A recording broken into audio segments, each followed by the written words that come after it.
Hey guys, welcome to the Max Invest YouTube channel. In today's video, we're going to be going over some of the recent developments that happened with Chainlink. After that, I'm going to be discussing one big development that happened with Ethereum. Of course, if you enjoyed the video, remember to like and subscribe to the channel, follow me on Twitter, join the Discord, and remember, nothing in this video is financial advice. So let's get into the video.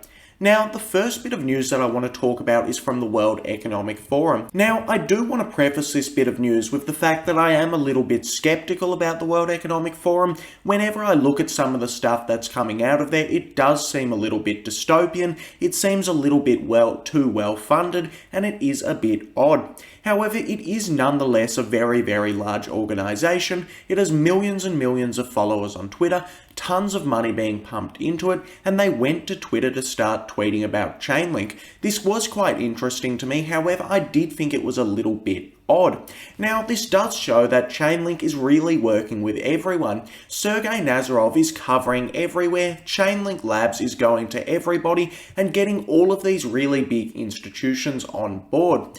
As we can see, the World Economic Forum posted a bullish tweet about Chainlink's cross-chain interoperability protocol and about how essentially all public and private blockchains are going to be connected to each other, and this is basically the future for companies who are going to be using Chainlink. As we can see, if we go to the World Economic Forum's blog post, we can see they've specifically mentioned middleware. Now, the reason they mention middleware is because Chainlink actually has a lot of services for helping enterprises connect with the blockchain. Chainlink does specialize in actually getting businesses online. We want to make it very, very easy for these big businesses to run their own Oracle nodes, start bringing their own data on chain and monetizing it, and start actually using smart contracts. We also want these businesses to be using cross-chain interoperability protocol, and we've already seen some big businesses like Celsius actually start using Chainlink CCIP, which is absolutely massive and something that I do love to see. As we can see, the World Economic Forum explicitly said the technology race is on. They said decentralized finance and non-fungible tokens are really taking off, and they expect this to continue into the future. As we can see down below, they said that CCIP is really going to be connecting all of these big businesses on chain. Now, it can look a little bit confusing at first when we look at these big graphs and we try to understand, well, how do businesses actually use cross-chain interoperability protocol? Now, essentially, the way that this actually works is a business is going to want to use smart contracts. However, this business won't directly want to interact with the blockchain. They won't want to go onto the Ethereum network and actually use the specific smart contracts on here. So what this business is going to do is the business is going to use Chainlink to access these smart contracts. Of course, this will still provide a lot of value to our specific networks. Ethereum is still going to get tons and tons of value because of this. However, it just abstracts away a lot of the complexity. Now, the way that something like CCIP would work is that a smart contract can essentially use multiple different blockchains in order to get what it wants.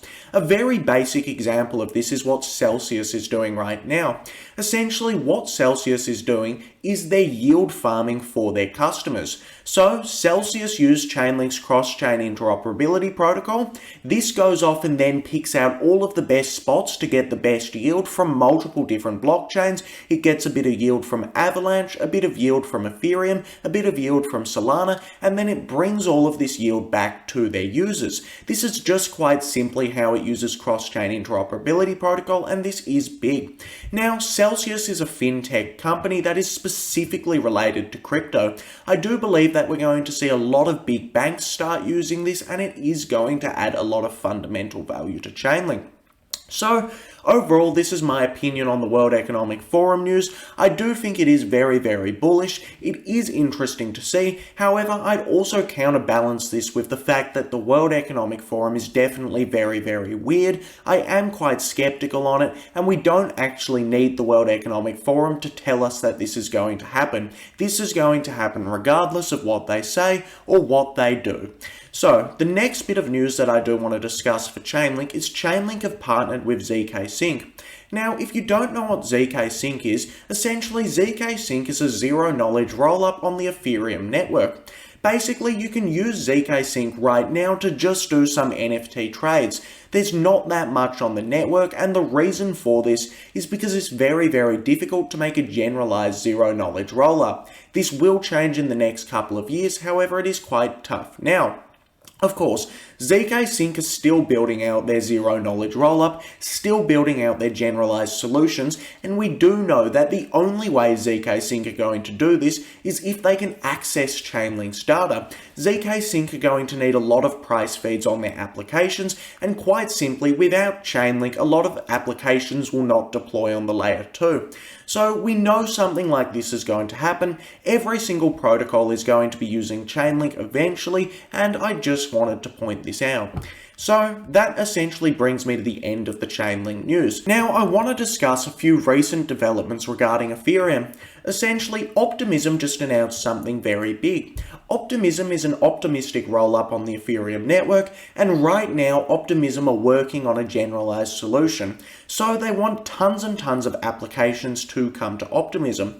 Now, the way that Optimism have actually done this is what they've done is they've redone their virtual machine and they've strived for EVM equivalence. So Optimism have the optimistic virtual machine, and they're essentially trying to make this very similar to the normal Ethereum virtual machine. What this basically means is if it's exactly the same as the EVM, then all of the applications are going to find it very easy to redeploy onto Optimism.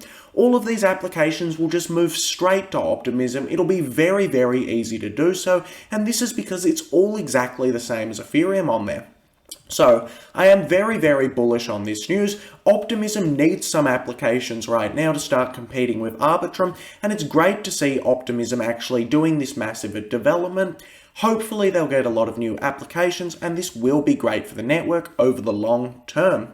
So that essentially brings us to the end of what I was going to discuss about rollups, and the last thing that I wanted to discuss briefly, just to counteract a little bit of the FUD, is essentially Ethereum 2.0 is a little bit mythical. Nothing is actually happening with Ethereum 2.0. This was sort of phased out of the roadmap many years ago. Essentially, what Ethereum is doing is next year it's going to transition to proof of stake. So this is called the merge. A lot of people refer to this as Ethereum 2.0. However, when it transitions over to proof of stake, Ethereum's gas fees will not be reduced. The layer 1 fees will never really be reduced on the Ethereum network. A lot of people don't understand this, however, this is what is happening. So when it transitions to proof of stake, fees won't be reduced. The way that Ethereum is actually reducing its fees is by these layer 2s. So essentially what is going to be happening in the future is Ethereum is going to be the global settlement layer. I do expect every single thing to actually be settled on top of Ethereum. And then above Ethereum, we're going to have all of these rollups. All of these rollups are going to be doing the computation themselves and posting proofs of this computation down to Ethereum. I do believe that one day everything will be settled on Ethereum. Every single transaction that can possibly be made in any form will be settled on Ethereum.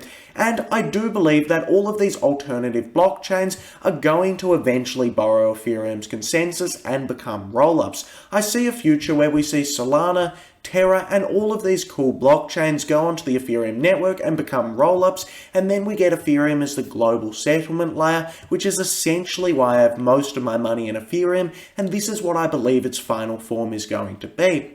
Anyway, if you enjoyed the video, remember to like and subscribe to the channel, and thanks for watching the video.